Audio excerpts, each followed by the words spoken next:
Well, again, good morning and welcome to Redemption Church. If you have a Bible, you can open it up to John 21. Today, we are concluding a series entitled, I Saw Jesus. And what it was, or what the series is looking at the stories of personal interactions between Jesus' resurrection and his ascension. Next week, we'll begin a new series where we'll talk about the day of Pentecost, which is kind of the conclusion of this little segment in the scriptures. But today, we're going to look at the very last story in John chapter 21. Now, the last story of John 21 is a continuation of the story of the entire chapter of John 21. And so if you have a Bible, I'd encourage you to open it up to John 21. Wherever you're watching, we always encourage you to have a Bible out in front of you. Now, John 21 tells the story of the disciples, at least 7 of them, returning to Galilee. And when they got back there, the leader, Peter, said, I'm going fishing. And the rest of the disciples, 6 of them, said, I'm going to go with you. And so the 7 of them went fishing. And they fished all night. And they caught absolutely nothing. Then when the morning light hit, they saw some random guy on the beach. Didn't know who it was. And the guy said, hey, throw your nets to the other side. So they said, well, what do we have to lose? So they threw their nets to the other side and they caught 153 fish, which is apparently a lot of fish because they were very excited about this catch.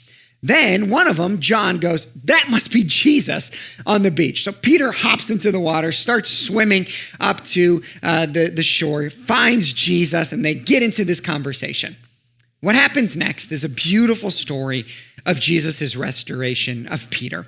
And so Peter is fully restored. See, Peter had betrayed Jesus on the night of Jesus' crucifixion. Well, actually, the day before Jesus' crucifixion. Peter betrays Jesus. He fails as a follower of Christ. Fails miserably, if we can use that term. And Peter, though he had repented of this, and though he had had some conversations with Jesus, he hadn't yet been fully restored until this moment. And so they're around a charcoal fire, which is a term used only twice in Scripture, at the point of Peter's failure and at the point of Peter's redemption. And so they're standing on the beach around this charcoal fire, and Jesus doesn't just restore Peter, he actually promotes Peter. At first, Peter had just been called to be a fisher of men, an evangelist. Now he makes Peter a pastor, a feeder of sheep. And so we saw last week the restoration of the fallen Christian. If you missed that sermon, you can go back online and watch it or subscribe to our podcast to make sure you always are caught up to what we're talking about. Today, though, we're going to talk about what happens with Peter immediately after he's restored in his Christian faith, immediately after he's promoted. See, at the end of this teaching, Jesus looked at Peter and he gave him simple instructions. I ended our sermon with these last week. It was follow me. Follow me. And at the end of the sermon last week, I gave you 5 things that follow me meant.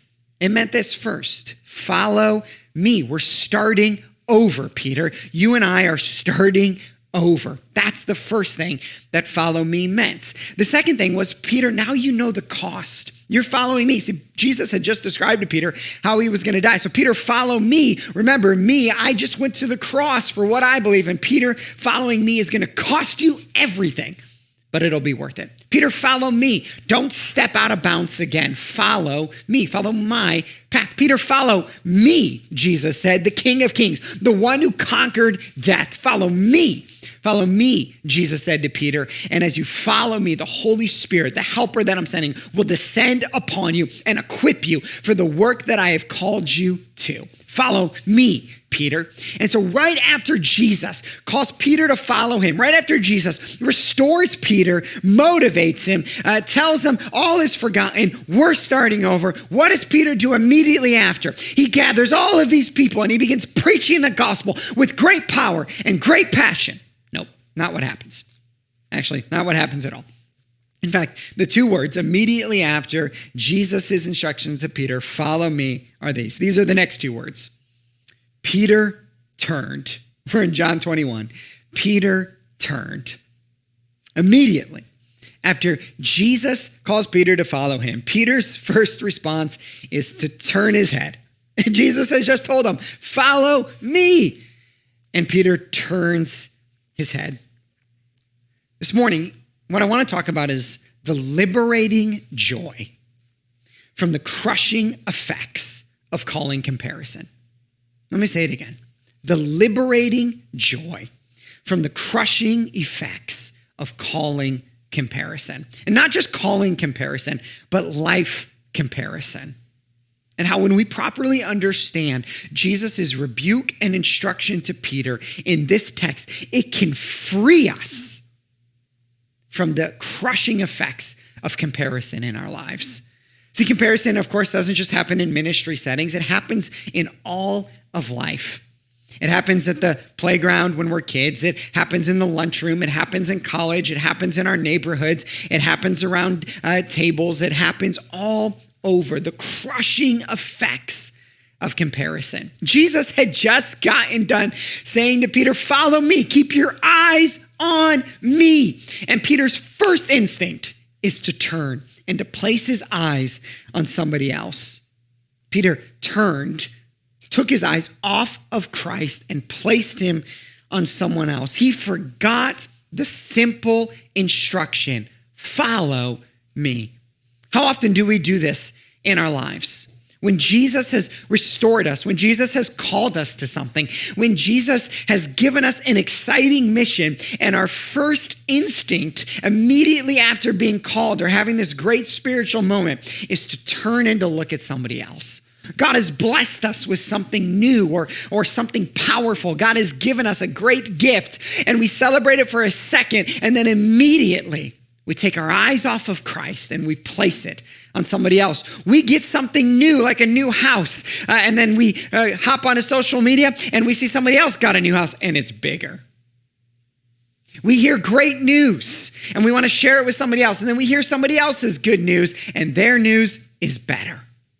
The crushing effects of calling comparison or life comparison. So Peter was just restored, but his personality hadn't changed. Peter was just restored, but he wasn't perfect yet. This is a good reminder to us that even after the great spiritual moments we have, it doesn't mean we're perfect on the other side. It doesn't even mean our personality changes. We're still us, even though God has called us into ministry. And so we see here in this story with Peter something that each and every one of us have done. Compare ourselves to somebody else. Here's how Peter does it. He simply asks this question, and he starts it with these two words. He says, Lord, what about this man? Lord, what about this man?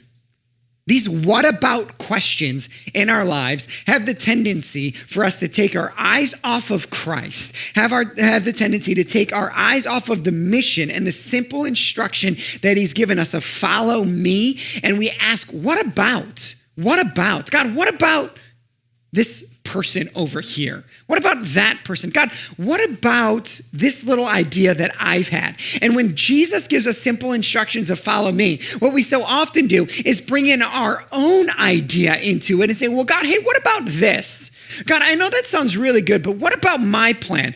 God, what about that person? Or in ministry settings, it's often, what about that ministry? What about that church? What about that pastor? What about fill in the blank? And then instead of keeping our eyes on Jesus, instead of following him as he has called us to do, all we're asking is, well, what about this and what about that? And when we begin to ask what about, then we begin to allow the negative effects of calling a comparison to creep into our lives. It steals us of our joy. It steals us of our mission. It steals us of the passion that we could have for what Jesus has uniquely called us to. Here's the question.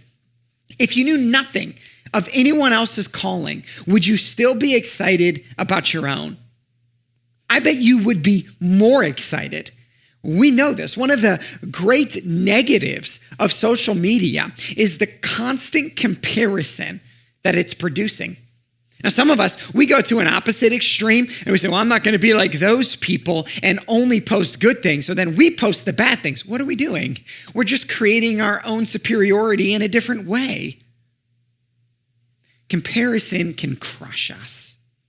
It can creep in and we begin to ask, what about? What about? I want to give you 4 ways that comparison crushes us. 4 ways that comparison has negative effects on our lives. Here's the first one. When we get into this what about game that Peter was playing, we lose our unique calling. Jesus said to Peter, follow me. Follow me. Why did Jesus say that to Peter? Jesus knew who Peter was. Jesus knew Peter's personality. Jesus knew Peter's giftings. Jesus knew Peter's talents. And Jesus looked at Peter and said, follow me. It's the same instruction that he gives to you. Why? Because he does know who you are. He does know your personality. He does know your talent. He does know the spiritual gifts that his Holy Spirit is going to give you. And that's why he looked at you and said, follow me. Jesus doesn't need you to look exactly like everybody else. Jesus doesn't need us to all be a bunch of uniformed Christians who operate the exact same way. Jesus looked at you and said, follow me. And when we get so caught up in looking at everyone else and taking our eyes off of Christ, when we start taking our eyes on somebody else, we begin to move this way. Jesus is going that way, and the distance is getting further. Jesus said, follow me, not compare yourself to everybody else. Jesus looks at Redemption Church and says, Redemption Church, follow me. Don't compare yourself to everybody else. Don't try and be like everybody else. Follow me. Don't lose your unique calling. Jesus doesn't need you to be like everybody else. There's so many scriptures that teach us how God uniquely calls and wires each and every one of us for the purpose of his mission and his kingdom and his church. Don't lose your unique calling by looking at everyone else. Second negative effect of calling comparison is this. When we get too deep into calling comparison, it can drive us into despair. I can't remember if this night happened before I was married to Lindsay or after. I just remember in the morning, whether it was via telephone because we weren't living together or it was just, her waking up saying I had quite the night. See, at that time I had 5,000 Facebook friends, and in one night I dwindled it down to 500. I deleted 9 out of 10 of my Facebook friends in one night. It literally took me hours. Let me tell you what drove me to do it. Comparison. Watching other people's social media and saying, what are they doing? And who are they hanging out with? And how are they connecting? And what's going on in their lives? And it drove me so mad that I just deleted all of them. Whether that was wise or not at the time, who knows? But it drove me to despair. Comparison can drive us to despair. When we did think our lives was good, we look at somebody else and all of a sudden we don't think it is. When we were excited about what God was doing in our lives, now all of a sudden we're not. And the more we get into comparison, the more it can drive us into a place of despair, where we're not even happy with what God has given us, where we can't even celebrate the good things in our lives, where we can't give thanks because we're just comparing ourselves to the person down the street or the person you graduated high school with that you haven't even seen in 20 years. Or the church that just opened, whatever it might be. And if we're not careful, comparison at every age and stage of life can drive us into despair. We see this with students. They begin to compare themselves to other students who look this way or date that person or succeed in this way, and it can drive them into the depths of despair. Why don't I look like that? Why don't I have that? How come that person doesn't want to date me? It can lead to depression. It can lead to sadness. It can lead to foolish or unwise behavior. It's the crushing effects of calling comparison, of life comparison. And then this can lead us into the third one, which is we doubt God's love for us. We thought things were good, but then we begin to say, well, God, if you loved me in ministry, it's, God, if you loved me, my church would be as big as that person's. God, if you loved me, my business would be growing as quickly as that person's. God, if you loved me, then things would be working out for me the way they're working out for them. God, if you loved me, then you would give me what you gave that person. God, you don't even love me. I thought you loved me, but now when I look at someone else, I'm not even sure if you do love me. And so then we begin to doubt God's love for us. We begin to doubt his goodness. God, I thought you were good, but then I saw what you've done in that person's life. And so you're probably not that good, or at least you're being more good to that person than you are to me. Do you even love me, God? And how many people have turned from the faith because they got caught up in comparing themselves to other people? And it made them doubt whether or not God loved them. And so they exited the faith. Instead of following me, following Jesus, they just stepped off the path. Comparison can make us doubt God's love for us. Do you see how crushing this can be. And the fourth thing that calling comparison can do is once we begin to doubt God's love, or once it drives us into despair, then what it does is it makes us go frantic. It makes us go frantic. Why? Because we think, okay, they're winning and I'm not. So the response to comparison is, I want to win. I want to be the winner. I want to be the best looking, or I want to be the best athlete, or I want to have the biggest business, or I want to drive the nicest car. I'm going to look the best when we get back to the reunion someday, or my church is going to grow the fastest, or we're going to have the nicest Instagram, whatever it might be. And it drives us into this frantic, almost erratic behavior where we're driven by something to say that the only response to comparison must be for me to be the winner. But then this just starts the cycle all over. Why? Because there's always going to be somebody who's winning more than we're winning in one way or another. And the way the enemy loves to exploit this is when we think this is the most important thing to win in, then he'll shift it in our minds so that the thing that we're losing in, he'll make that the most important thing. And then we'll just start the cycle all over again. This is the crushing effect of calling comparison. And it can drive us into despair, make us doubt God's love, and lead into frantic behavior. Now, I'm not saying that we shouldn't be motivated in life, that we can't want to do better and all of those things. But there's a right heart posture and a wrong heart posture. There's a right motivation and a wrong motivation. And when we're driven to this point of thinking the only way for me to win the comparison game is to be the absolute winner, well, then that leads us in two places. If we don't win, then we just feel like a failure. And so we look and we see somebody winning and we think, I failed. And so then it again starts this whole cycle over of despair and doubting God's love and losing our unique calling. And so we feel like failures.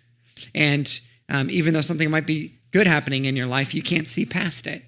And you feel like an utter, complete failure. Here's the other thing calling comparison will do. When we look at somebody who we think we're beating, or we're better at, then it begins to develop this smug superiority in us. And so what we do is we only look at the people that we think we're winning over.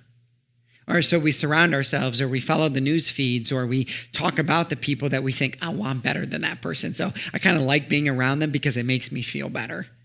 And that just creates a smug superiority. All of this is wrapped up right here in this brief interaction between Peter and John, where Jesus looks at Peter and says, hey, you, follow me. And Peter's first instinct is to turn. I think, as I've said often in this series, that Jesus was trying to teach us how to operate as individuals and as a church in these last days, in these last stories. He had 40 days between his resurrection and his ascension, and he's showing us in these stories how he wanted his church and his followers to operate.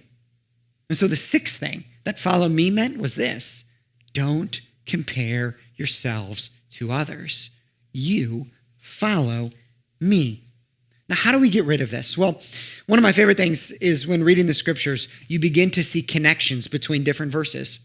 And so in 1 Peter chapter 2, Peter has just wrapped up a conversation where he has been talking about what it means to love the brothers. And what often stops us from loving each other? Comparison. And so right after that, Peter says this: so put away all malice and all deceit and hypocrisy and envy and all slander.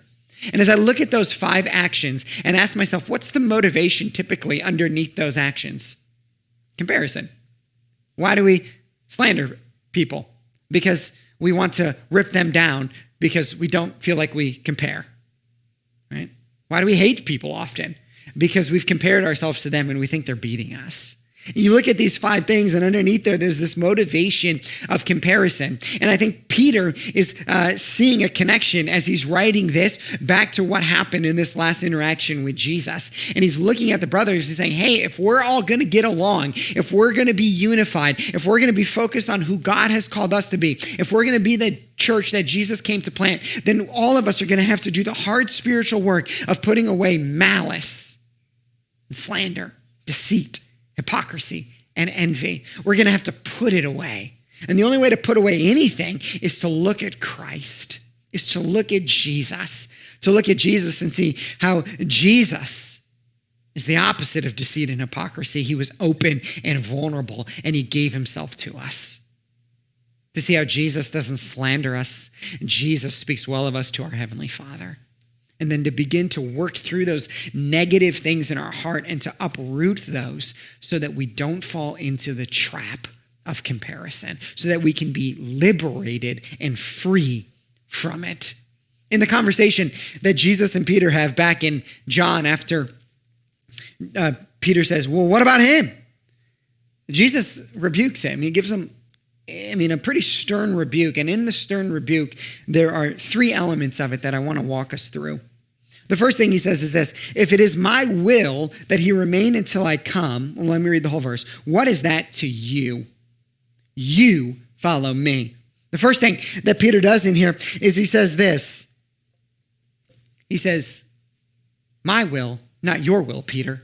Peter, you're so concerned about what you want and what your will is and what your will is for yourself and what your will is for other people. And Peter is told by Jesus, no. It's about my will, Peter. It's about my will. Listen, your calling is about Jesus's will. Your calling is about God's universal plan and will, both for your life and for his church and for his kingdom. It's not about your will. And when we start asking, what about this and what about that? What we're trying to do is to take our will, place it in front of Jesus. And so our will's out in front, then Jesus. And we say, oh yeah, I'm following Jesus. But Jesus, I'm only going to follow you if you're following my will. And the moment that my will gets transferred out for your will, whoa. Now what about? And Jesus is reminding him that, Peter, if you're going to follow me, it's going to be about my will, not your will. And Jesus tells us what his will is. His will is that all men would be saved. His will is that we would love him, heart, mind, soul, and strength. That's what his will is. It's his will, not our will. Now, the psalmist in Psalm 37, I think understood this. I think this particularly connects in this story because of the verse that follows. But in Psalm chapter 37, this is, I think, the place we need to get to. In Psalm 37, verse 23, it says this: the steps of a man are established by the Lord when he delights in his way. The steps of a man, or the path, the following of Jesus, right, are established by the Lord when we delight in his way, when we're about his will, not our will. Jesus looks at Peter when Peter says, what about him? And he says, no. What's it to you? It's my will, not your will. In other words, Peter, I'm going to establish your steps. Your job is to just follow me. Friend, Jesus is establishing your steps. Jesus is establishing your steps. What if it's his will that your thing doesn't grow as fast as the thing next door? He's establishing your steps. What if it's his will that you don't get married at 30 when the person that you're looking at got married at 22 and it drives you crazy? Jesus is establishing your steps. What if it's his will that your path isn't quite as smooth as the next person? Jesus is establishing your steps. What if you feel like you have to do more sowing before you get any reaping? Jesus is establishing your steps. Now, one of the temptations is to think, well, Jesus was establishing my steps, but then I fell or I did something wrong, and so now he's probably not establishing my steps anymore. Look at the next verse and see how closely this connects with Peter. He says, though he fall, he shall not be cast headlong, for the Lord upholds his hand. What is the psalmist reminding us? What is the psalmist reminding Peter? That even when we fall, even when we step off path for a bit, Jesus is still establishing your steps. So it didn't go perfectly. So you fell into sin and it caused some problems. Jesus is still establishing your steps. Remember what it takes to get back in line? Jesus told it to Peter last week. Do you love me? Because if you love me, Jesus knows you will follow his commands. You will repent of sin. You will not want to step out of bounds anymore. Even when we fall, Jesus is still establishing our steps. Even when we mess up, Jesus still has a plan. He still has a path. He's still looking at you and saying, follow me. And he's still establishing our steps. He's still establishing your steps. So follow him. Follow him. He's establishing your steps. Listen, this is liberating. Why? Because it means we don't have to be frantic and worried about what everyone else is doing and how they're winning or how they're losing or what's going on over there. All I have to do is know this, that Jesus is establishing my steps. So my only job is just to keep on following him. Just keep on following him. High schooler, it doesn't matter how quickly it seems like somebody else is progressing in life. You follow Jesus. Just keep following Jesus. He's establishing your steps. This is true at every stage in life. It's true for every ministry. Follow him. He's establishing your steps. He will get you where you're supposed to get to at the speed and the time you're supposed to get there. He's establishing your steps. Do you trust him? The second thing Jesus says in this little text is this. He says, what is it to you? What is it to you, Peter? In other words, he's saying, Peter, why does it matter what I do in that person's life? Why does it matter what I do in that person's business? Why does it matter what's going on in that person's house? Why does it matter what's going on in that church? What is that to you? And the only appropriate response is, well, it's nothing. Peter should say, it's nothing to me. It's nothing to me. And here's what he means by it's nothing to me. In other words, what's going on over there isn't going to affect what you've called me to. What you're doing in someone else's life or what you're not doing in someone else's life isn't going to change, Lord, what you're doing in me and in the knowledge that I know that you're establishing my steps. I'm not going to determine, God, whether or not you love me based upon what you're doing elsewhere. I know that you love me because of what Christ did on the cross. And so I'm just following you. It is nothing to me. Now, when it gets to the point where we can say it is nothing to me what God is doing somewhere else, then that leads us to two things. And these two things are liberating joy. One, regardless of what God is doing anywhere else, you can be focused on what he's called you to. And so maybe in the past, when somebody else was succeeding quicker, it made you take your eyes off and go over there, and it drove you into despair. But when you get to the place where you can say, it's nothing to me, no matter what's going on over there, good or bad, your eyes are just on Jesus, and you're going to run after your calling and your mission and what God has called you to do. And that's joyous. It's joyous. The second thing, when you really mature through this process, is this. Even when God is doing something amazing over there, because it's nothing to you, you can celebrate other people's success. You can celebrate their success. You can look at that and say, it's nothing to me that they're succeeding quicker or better or higher or greater than I am. It's nothing to me. Why? Because I know Jesus is establishing their steps, and I know Jesus is establishing my steps. And their success does not change the fact that Jesus is establishing my steps. When I was coaching track, one of my favorite things about coaching track, I had about 40 athletes on my team, and they would each participate in 3 events in a particular track meet, which means there were 120 opportunities for somebody to break a record.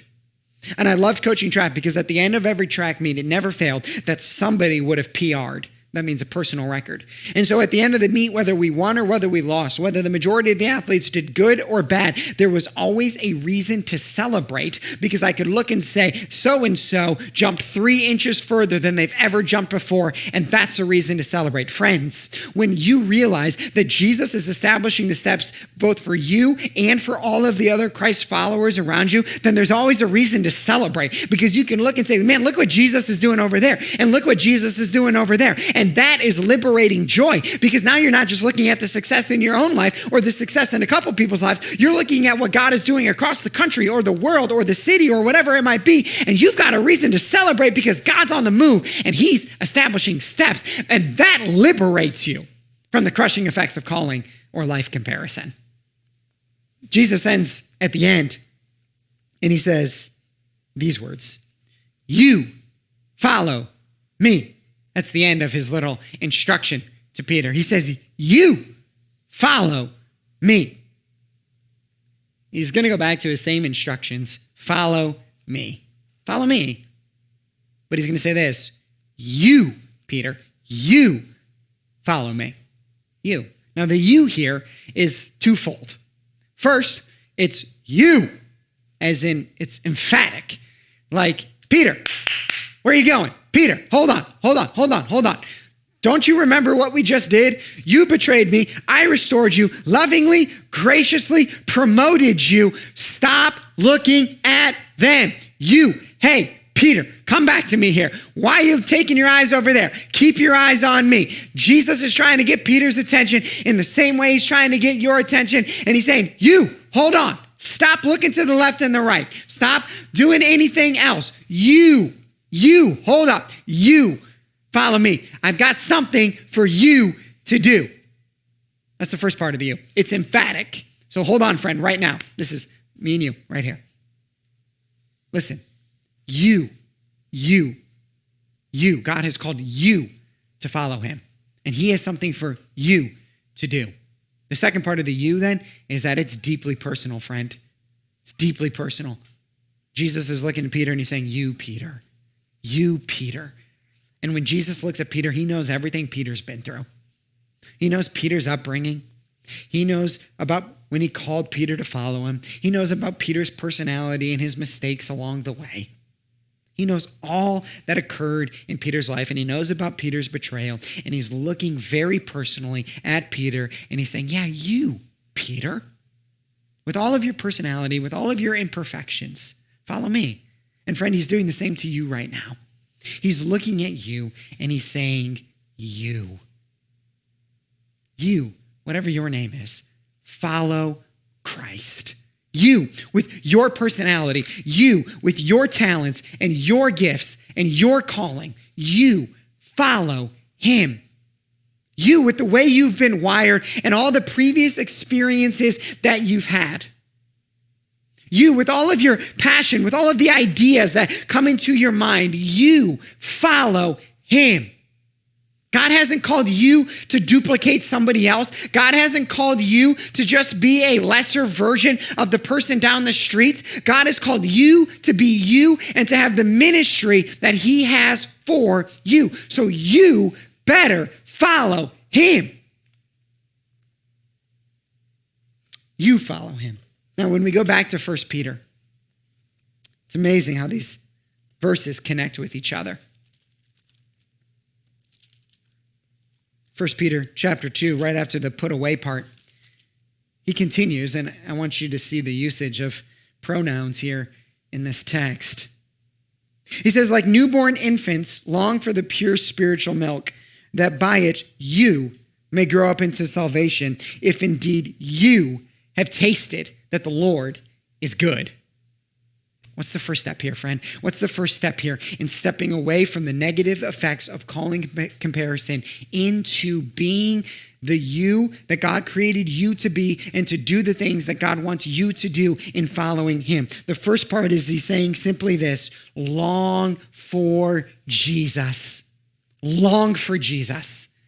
Long for Jesus so much that no matter what's going on out there, it's never going to take your eyes off of him, and your eyes are just going to stay focused right on Christ. Like you just want Jesus so much that you wake up and you're like, I want Jesus. You go through your day and you're longing for Jesus. Everything you're doing, you're focused on Jesus. You're focused on Christ. And you're not longing for all of these other things. You're not looking after all of these other things. You're just looking at Jesus. See, it's not just that we compare ourselves and our ministry and our calling in Christ to other things. Sometimes we begin comparing Christ to other things. And this text is a reminder to us that nothing else compares to Christ. That all of these other things that we chase in life step us outside of following me when Jesus says that. And we begin to compare our life to, well, what if I did this in life? Or what if I did that in life? Maybe I can do this in life and I can slide Jesus into it. Nope. His simple instructions were this: you follow me. In other words, take aside or put aside all of those other things and just keep your eyes on me. Stop craving other things. Stop craving what the world brings. Stop being hungry for all of these other things in the world and crave me. You crave him. That's the first part of it. He says, as you come to him, as you come to Jesus, a living stone rejected by men, but in the sight of God, chosen and precious. By the way, the chosen and precious there is in reference to Jesus, not you, right? He's the chosen and precious one, though he makes us chosen and precious because he calls us and he keeps us and he preserves us and he loves us. But as you come to Christ, look at this. You yourselves are being built up as a spiritual house to be a holy priesthood, to offer spiritual sacrifices acceptable to God through Jesus Christ.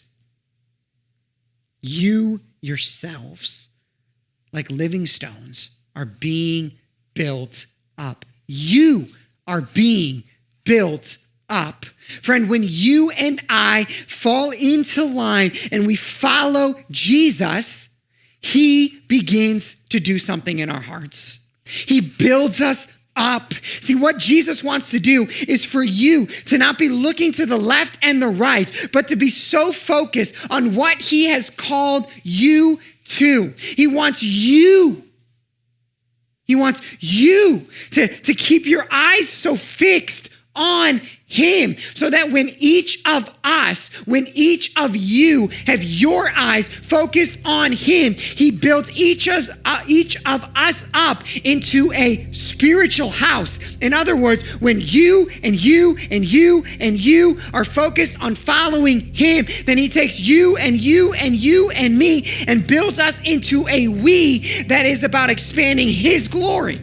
But we are never what we are supposed to be until you are following him, until you are building your life only on Jesus, only on craving Christ. You're not comparing yourself to everybody else. You're not looking to the left and the right. You're not driven into despair about what God's doing over here or over there, because you are focused on following him. You follow me, Jesus said. So you start following him. Why? Because we will never be the church that we're supposed to be according to Ephesians. God's movement will never pick up the momentum and the speed that it's supposed to pick up until you step in to being the you that only you can be. Read Ephesians 5. Look at this passage in 1 Peter 2. You have a role to play. Every kid in our church won't be served until you step in and serve them the way God called you to. No building will ever be bought until you step into giving the way that God called you to. The gospel will not spread at the speed and the rate and the width that it's supposed to until you step in and rise up as the evangelist that God has called you to be. And when each of us follow Christ, instead of taking our eyes to the left and the right, he forms us together into a spiritual house. He forms us into a holy priesthood. And it's going to require, we put away these things that so easily trip us up: malice and envy and hypocrisy and deceit and slander and all these things where you and me are all fighting with each other. We put it all away. We come, each of us as we are, and we say, I'm building my life on Jesus. I'm following Jesus. And as we build our lives on Christ, he forms us all together. And that's the church. That's the church that Jesus came to plant. So would you let him speak to you today during this last song? Would you let him speak to you and who he's calling you to be right now? Thank you so much for joining us today. If you'd like to take a next step with Redemption Church, visit us online at experienceredemption.com/connectcard. You can also give online to support the work of Redemption Church. To explore your giving options, visit experienceredemption.com/giveonline.